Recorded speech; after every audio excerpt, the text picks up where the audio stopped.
The family thought Atlas had finally broken. He hadn't. He was the only one still fighting for their son. Jonah Merritt had never cried like this before. Not the teething cry. Not the hungry cry. This was the kind of crying that sits in your sternum and doesn't leave. 14 months old, blue shirt, sitting on the playroom floor, with his fists pressed against his thighs, and Atlas, their 4-year-old German shepherd, had crossed the room in 3 seconds flat and pressed his muzzle directly against the boy's mouth. Jonah screamed harder. Atlas did not move. Renata Merritt had been an emergency room triage nurse for 9 years. She had triaged children in respiratory arrest. She had held the hands of parents in the worst moments of their lives. She had a clinical framework for what she was seeing, and what she was seeing was a 90-pound dog crowding a distressed infant, amplifying distress, disrupting the child's ability to self-regulate. She knew this pattern. She had documented it twice. She stepped between them. Atlas moved around her. She grabbed his collar. He turned and sat and looked at her with those amber eyes and waited. The moment she released him, he moved back toward Jonah's face. Marcus, her husband, watched from the doorway. He was an architect. He knew materials and load-bearing structures, and nothing about dog behavior. But he trusted Renata completely, and Renata was already pulling out her phone to call their vet. Something shifted in him, she said that night. He's resource guarding the baby. She had the clinical vocabulary. She had the training. She had everything except the one piece of information that would have changed every conclusion she reached. Over the next 5 days, the pattern repeated. Jonah would cry. That large, dark muzzle would lower and press toward the boy's mouth. Hold for 20 seconds, sometimes 30, and then Atlas would look up at them, directly, waiting. Renata logged it each time. Location, duration, trigger, response.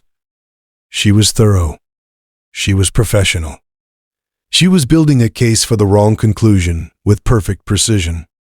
Marcus called his mother for advice. His mother said what anyone would say. A dog that size near a baby that age. You can't take that risk. Renata nodded before the call ended.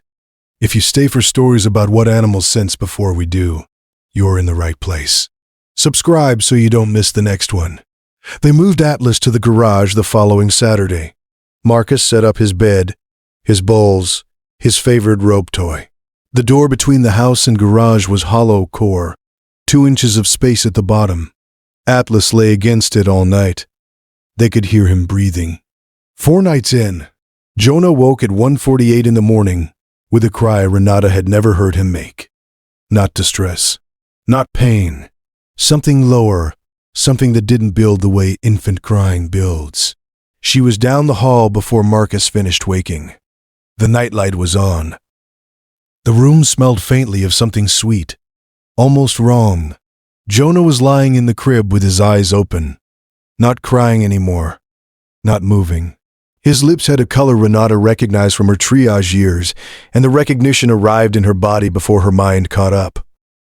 She reached into the crib. His fingers were cold. She screamed for Marcus.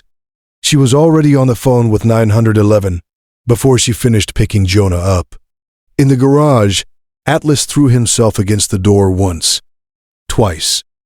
The third time, the hollow core cracked along the bottom panel. The ambulance arrived in 9 minutes. Jonah's blood glucose was 34 milligrams per deciliter in the driveway.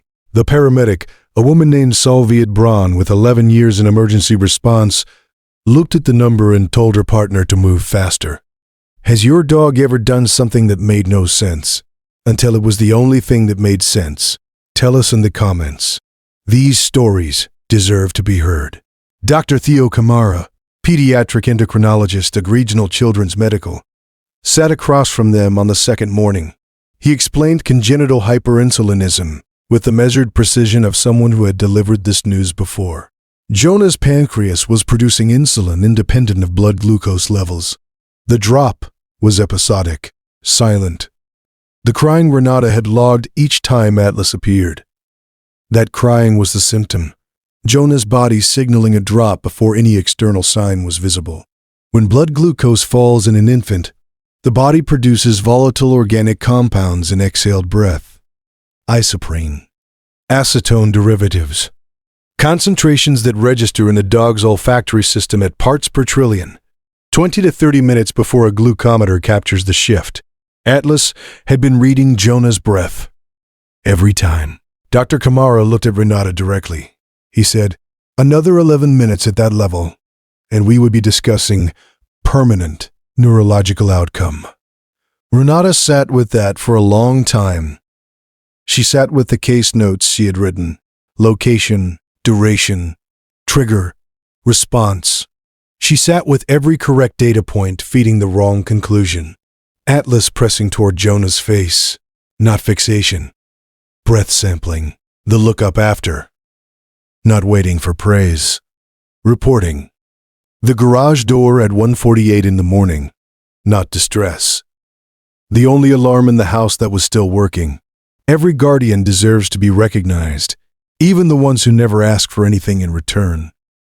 If these stories matter to you, subscribe so you never miss the next one.